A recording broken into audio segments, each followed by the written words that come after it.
안녕하세요. 맥체인 성경 읽기 48번째 날입니다. 오늘 말씀은 창세기 50장, 누가복음 3장, 욥기 16, 17장, 고린도전서 4장입니다. 현재 시각 5시 반입니다. 새벽이고요. 그럼 낭독해 보도록 하겠습니다. 창세기 50장. 요셉이 아버지의 얼굴에 엎드려 울며 입을 맞추고 시의들을 시켜서 아버지 이스라엘의 시신에 방부제 향 재료를 넣게 하였다. 시의들이 방부제 향 재료를 넣는데 꼬박 40일이 걸렸다. 시신이 썩지 않도록 향 재료를 넣는 데는 이만큼 시간이 걸린다. 그리고 이집트 사람들이 그의 죽음을 애도하며 70일을 곡하였다. 곡하는 기간이 지나니 요셉이 바로의 궁에 알렸다. 그대들이 나를 너그럽게 본다면 나를 대신하여 바로께 말씀을 전해주시오. 우리 아버지가 운명하시면서 내가 죽거든 내가 가나안 땅에다가 준비하여 둔 묘실이 있으니 거기에 나를 묻어라 하시고 우리 아버지가 나에게 맹세하라고 하셔서 내가 그렇게 하겠다고 맹세하였소. 내가 올라가서 아버지를 장사 지내고 올 수 있도록 허락을 받아주시오. 요셉이 이렇게 간청하니 고인이 맹세시키는 대로 올라가서 선친을 장사 지내도록 하라는 바로의 허락이 내렸다. 요셉이 자기 아버지를 묻으러 올라갈 때에 바로의 모든 신하와 그 궁에 있는 원로들과 이집트 온 나라에 있는 모든 원로들과 요셉의 온 집안과 그 형제들과 아버지의 집안 사람이 그들에게 딸린 어린 아이들과 양떼와 소떼는 고센 땅에 남겨둔 채로 요셉과 함께 올라가고 거기에다 병거와 기병까지 요셉을 호위하며 올라가니 그 굉장한 상여 행렬이 볼만하였다. 그들은 요단강 동쪽 아닷 타작마당에 이르러서 크게 애통하며 호곡하였다. 요셉은 아버지를 생각하며 거기에서 이레 동안 애곡하였다. 그들이 타작마당에서 그렇게 애곡하는 것을 보고 그 지방에 사는 가나안 사람들은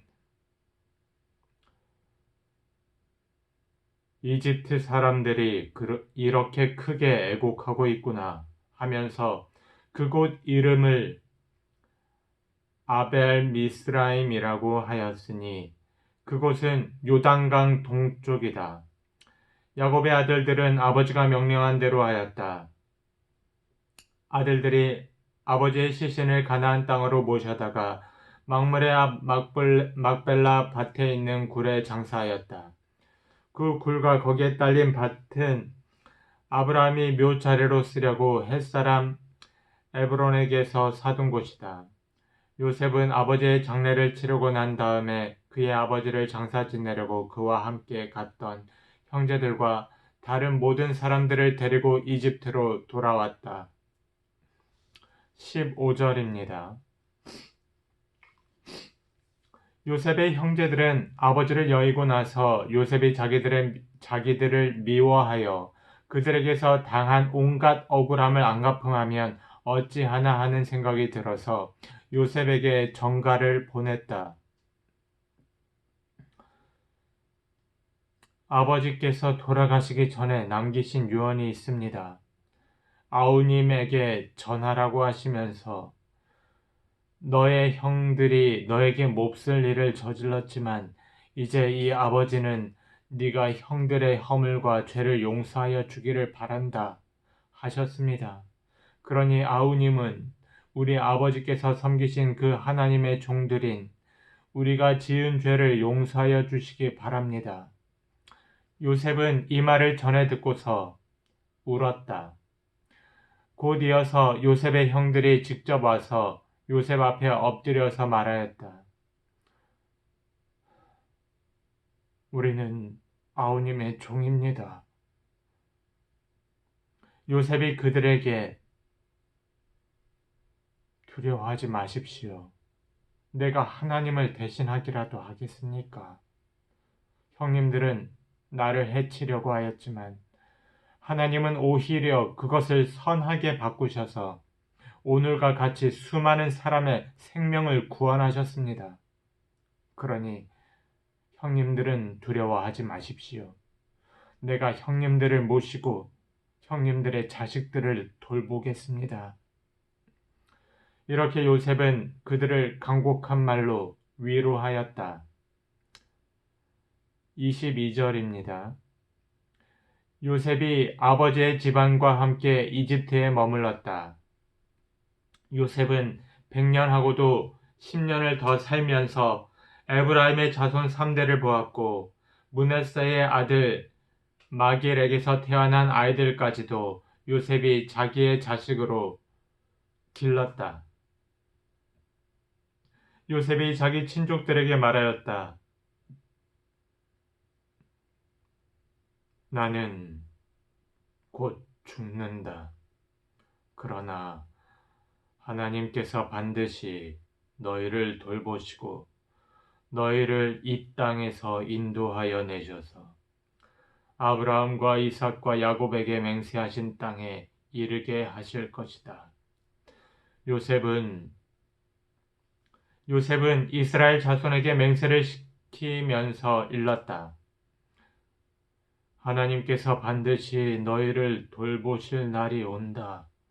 그때에 너희는 나의 뼈를 이곳에서 옮겨 그리로 가지고 가야 한다. 요셉이 110살에 세상을 떠나니 사람들은 그의 시신에 방부제 향 재료를 넣은 다음에 이집트에서 그를 입관하였다.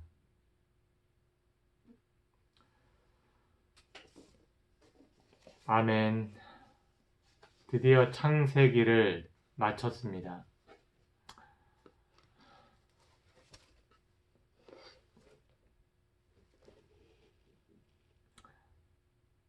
누가복음 3장입니다. 디베르 황제가 왕위에 오른 지 15째 해에 곧 본디오 빌라도가 총독으로 유대를 통치하고 헤롯이 분봉 왕으로 갈릴리를 다스리고 그의 동생 빌립이 분봉 왕으로 이두레와 드라고니 지방을 다스리고 루사니아가 분봉 왕으로 아빌레네를 다스리고 안나스와 가야바가 대제사장으로 있을 때에 하나님의 말씀이 광야에 있는 사가랴의 아들 요한에게 내렸다. 요한은 요단강 주변 온 지역을 찾아가서 죄사함을 받게 하는 회개의 세례를 선포하였다. 그것은 이사야의 예언서에 적혀 있는 대로였다. 광야에서 외치는 이의 소리가 있다. 너희는 주님의 길을 예비하고 그 길을 곧게 하여라. 모든 골짜기는 메우고 모든 산과 언덕은 평평하게 하고 굽은 것은 곧게 하고 험한 길은 평탄하게 해야 할 것이니 모든 사람이 하나님의 구원을 보게 될 것이다. 요한은 자기에게 세례를 받으러 나오는 무리에게 말하였다. 독사의 자식들아, 누가 너희에게 닥쳐올 진노를 피하라고 일러주더냐? 회개에 알맞는 열매를 맺어라. 너희는 속으로 아브라함은 우리의 조상이다 하고 말하지 말아라. 내가 너희에게 말한다. 하나님께서는 이 돌들로도 아브라함의 자손을 만드실 수 있다. 도끼를 이미 나무 뿌리에 갖다 놓으셨다. 그러므로 좋은 열매를 맺지 않는 나무는 다 찍어서 불 속에 던지신다. 무리가 요한에게 물었다. 그러면 우리는 무엇을 해야 합니까? 요한이 그들에게 대답했다. 속옷을 2벌을 가진 사람은 없는 사람에게 나누어 주고 먹을 것을 가진 사람도 그렇게 하여라. 세리들도 세례를 받으러 와서 그에게 물었다. 선생님, 우리는 무엇을 해야 하겠습니까? 요한은 그들에게 대답했다. 너희에게 정해준 것보다 더 받지 말아라. 또 군인들도 그에게 물었다. 그러면 우리들은 무엇을 해야 하겠습니까?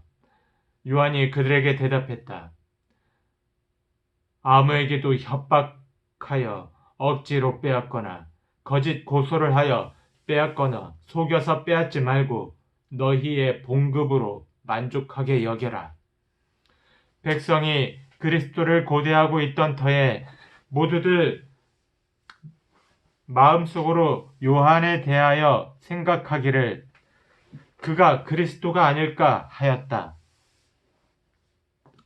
그래서 요한은 모든 사람에게 대답하였다. 나는 여러분에게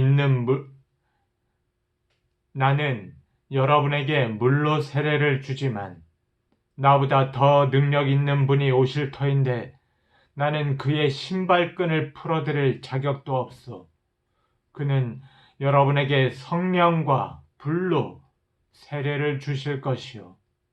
그는 자기의 타작마당을 깨끗이 하려고 손에 키를 들었으니 알곡은 곡간에 모아드리고 쭉정이는 꺼지지 않는 불에 태우실 것이요. 요한은 그 밖에도 많은 일을 권면하면서 백성에게 기쁜 소식을 전하였다. 그러나 분봉왕 헤롯은 자기 동생의 아내 헤로디아와 관련된 일과 또 자기가 행한 모든 악한 일 때문에 요한에게 책망을 받았고 거기에다가 또 다른 악행을 보태었으니 요한을 옥에 가둔 것이다. 21절입니다. 백성이 모두 세례를 받았다. 예수께서도 세례를 받으시고 기도하시는데 하늘이 열리고 성령이 비둘기 같은 형체로 예수 위에 내려오셨다. 그리고 하늘에서 이런 소리가 울려왔다. 너는 내 사랑하는 아들이요. 나는 너를 좋아한다. 예수께서 활동을 시작하실 때에 그는 30살쯤이었다. 그는 사람들이 생각하기로는 요셉의 아들이었다. 요셉은 엘리의 아들이요. 그 윗대로 거슬러 올라가면 맏닷, 레위, 멜기, 얀나, 요셉, 맏다디아, 아모스, 나훔, 에슬리, 낫게, 맏다디아, 세메인, 요색, 요다, 요하난, 레사, 수룹바벨, 스알디엘, 네리, 멜기, 아띠, 고삼, 엘마담, 에르, 예수, 엘리에제르, 요림, 맏닷, 레위, 시므온, 유다, 요셉, 요남, 엘리야김, 멜레아, 맨나, 맏다다, 나단, 다윗, 이세, 오벳, 보아스, 살라, 나손, 아미나답, 아드민, 아르니, 헤스론, 베레스, 유다, 야곱, 이삭, 아브라함, 데라, 나홀, 수룩, 루, 벨렉, 에벨, 살라, 가이난, 아박삿, 셈, 노아, 레멕, 무두셀라, 에녹, 야렛, 마할랄렐, 가이난, 엘노스, 셋, 아담에게 이르는데 아담은 하나님의 아들이다. 아멘.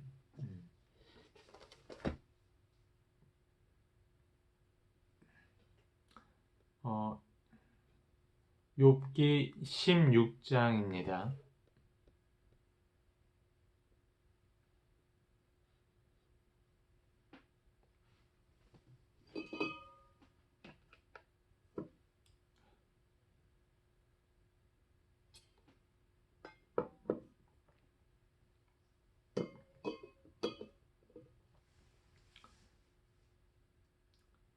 욥이 대답하였다.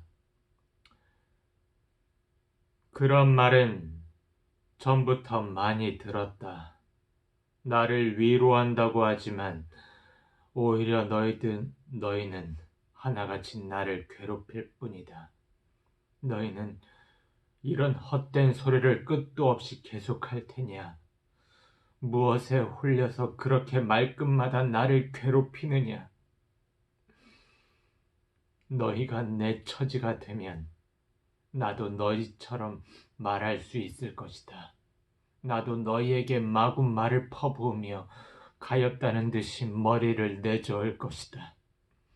내가 입을 열어 여러 가지 말로 너희를 격려하며 입에 발린 말로 너희를 위로하였을 것이다.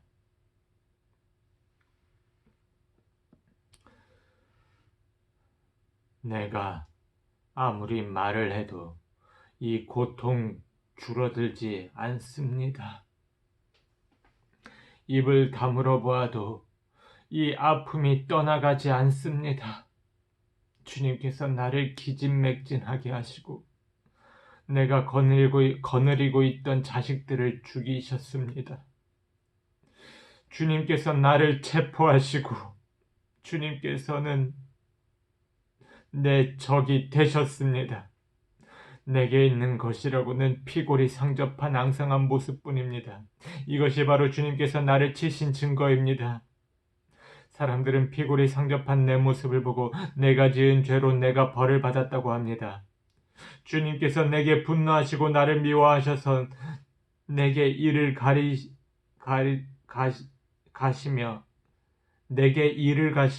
내 원수가 되셔서 살기찬 눈초리로 나를 노려보시니 사람들이 나를 경멸하는구나.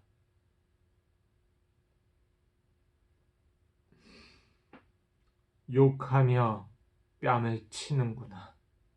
모두 한패가 되어 내게 달려드는구나. 하나님이 나를 범법자에게 넘겨버리시며 나를 악한 자의 손아귀에서 내맡기셨다. 나는 평안히 살고 있었는데 하나님이 나를 으스러뜨리셨다. 내 목덜미를 잡고 내던져서 나를 부스러뜨리셨다. 그가 나를 세우고 관역을 삼으시니 그가 쏜 화살들이 사방에서 나에게 날아든다. 그가 사정없이 내 허리를 뚫으시고 내 내장을 땅에 쏟아내신다. 그가 나를 갈기 찢고 또 찢으시려고 용사처럼 내게 달려드신다. 내가 맨살에 베옷을 걸치고 통곡한다. 내 위세를 먼지 속에 묻고 여기 이렇게 시궁창에 앉아있다. 하도 울어서 얼굴마저 핏빛이 되었고 눈꺼풀에는 죽음의 그림자가 덮여있다. 그러나 나는 폭행을 저지른 일이 없으며 내 기도는 언제나 진실하였다. 땅아, 내게 닥쳐온 이 잘못된 일을 숨기지 말아라. 애타게 정의를 찾는 내 부르짖음이 허공에 흩어지게 하지 말아라. 하늘에 내 증인이 계시고 높은 곳에 내 변호인이 계신다. 내 중재자는 내 친구다. 나는 하나님께 눈물로 호소한다. 사람이 친구를 위하여 변호하듯이 그가 하나님께 내 사정을 아른다.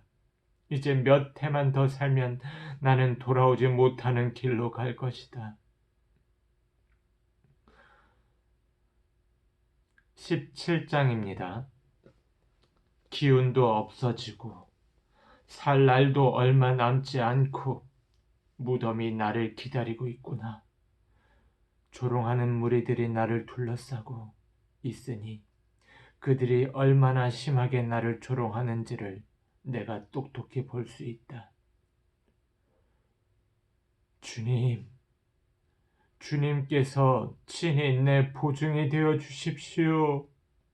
내 보증이 되어 주실 분은 주님밖에는 아무도 없습니다. 주님께서 그들의 마음을 마비시키셔서 다시는 내게 우쭐대지 못하게 해 주십시오. 옛 격언에도 이르기를 돈에 눈이 멀어 친구를 버리면 자식이 눈이 먼다 하였다. 사람들이 이 격언을 가지고 나를 공격하는구나. 사람들이 와서 내 얼굴에 침을 뱉는구나. 근심 때문에 눈이 멀고 팔과 다리도 그림자처럼 야위어졌다.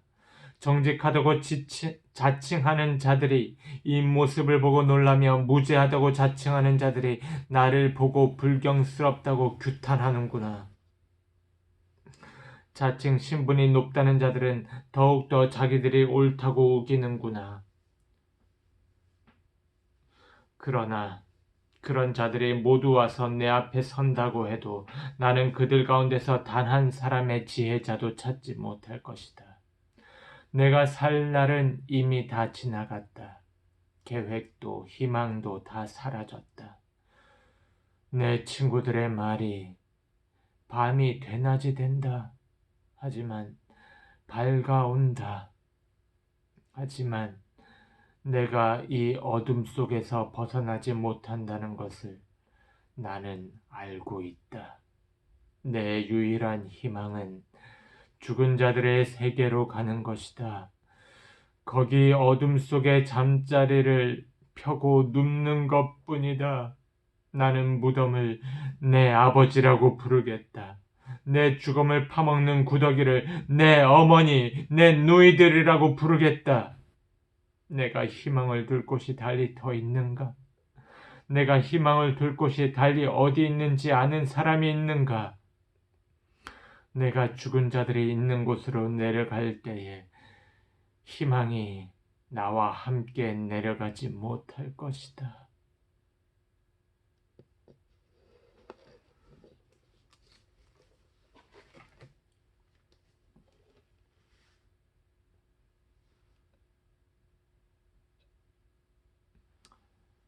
고린도전서 4장입니다. 사람은 이와 같이 우리를 그리스도의 일꾼이요 하나님의 비밀을 맡은 관리인으로 보아야 합니다. 이런 경우에 관리인에게 요구하는 것은 신실성입니다. 내가 여러분에게서 심판을 받든지 세상 법정에서 심판을 받든지 나에게는 조금도 문제가 되지 않습니다. 그뿐만 아니라 나도 나 자신을 심판하지 않습니다.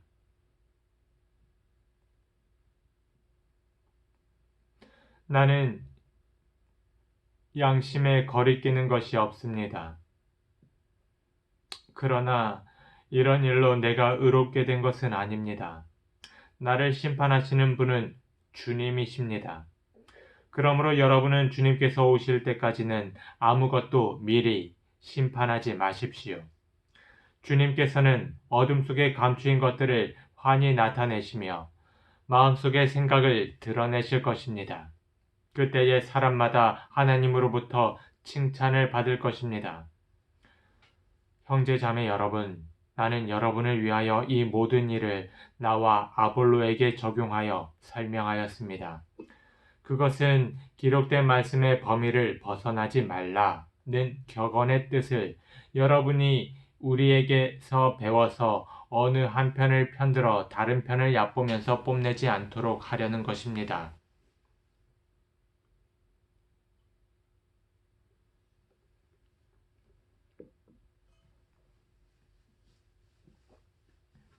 누가 그대를 별다르게 보아줍니까? 그대가 가지고 있는 것 가운데서 받아서 가지지 않은 것이 무엇이 있습니까? 모두가 받은 것이라면 왜 받지 않은 것처럼 자랑합니까? 여러분은 벌써 배가 불렀습니다. 벌써 부자가 되었습니다. 우리를 제쳐놓고 왕이나 된 듯이 행세하였습니다. 여러분이 진정 왕처럼 되었으면 좋겠습니다. 그렇게 하여 우리도 여러분과 함께 왕노를 타게 되면 좋겠습니다. 내가 생각하기에 하나님께서는 사도들인 우리를 마치 사형수처럼 세상에서 가장 보잘것없는 사람들로 내놓으셨습니다. 우리는 세계와 천사들과 사람들에게 구경거리가 된 것입니다. 우리는 그리스도 때문에 어리석은 사람이 되었지만 여러분은 그리스도 안에서 지혜 있는 사람이 되었습니다. 우리는 약하나 여러분은 강합니다. 여러분은 영광을 누리고 있으나 우리는 천대를 받고 있습니다. 우리는 바로 이 시각까지도 줄이고 목마르고 헐벗고 얻어맞고 정처 없이 떠돌아다닙니다. 우리는 우리 손으로 일을 하면서 고된 노동을 합니다. 우리는 욕을 먹으면 도리어 축복하여 주고 박해를 받으면 참고 비방을 받으면 좋은 말로 응당합니다. 우리는 이 세상의 쓰레기처럼 되고 이제까지 만물의 찌꺼기처럼 되었습니다. 내가 이런 말을 쓰는 것은 여러분을 부끄럽게 하려는 것이 아니라 나의 사랑하는 자녀들 같이 훈계하려는 것입니다. 그리스도 안에서 여러분에게 1만 명의 스승이 있을지 몰라도 아버지는 여럿이 있을 수 없습니다. 그리스도 예수 안에서 복음으로 내가 여러분을 낳았습니다. 그러므로 나는 여러분에게 권합니다. 여러분은 나를 본받는 사람이 되십시오.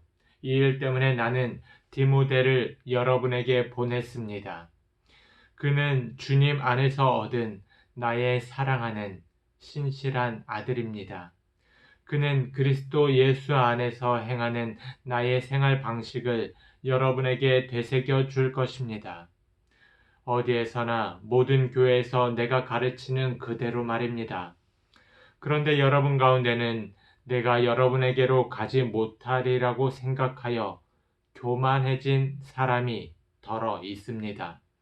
주님께서 허락하시면 내가 속히 여러분에게로 가서 그 교만해진 사람들의 말이 아니라 능력을 알아보겠습니다. 하나님 나라는 말에 있지 아니하고 능력에 있습니다. 여러분은 무엇을 원합니까? 내가 채찍을 들고 여러분에게로 가는 것이 좋겠습니까? 그렇지 않으면 사랑과 온유한 마음을 가지고 가는 것이 좋겠습니까? 아멘. 예, 오늘 맥체인 성경 읽기 48번째 말씀을 다 보았습니다.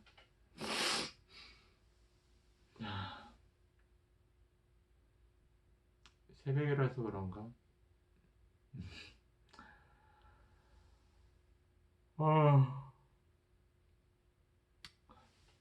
예, 오늘 하루도 평안하십시오.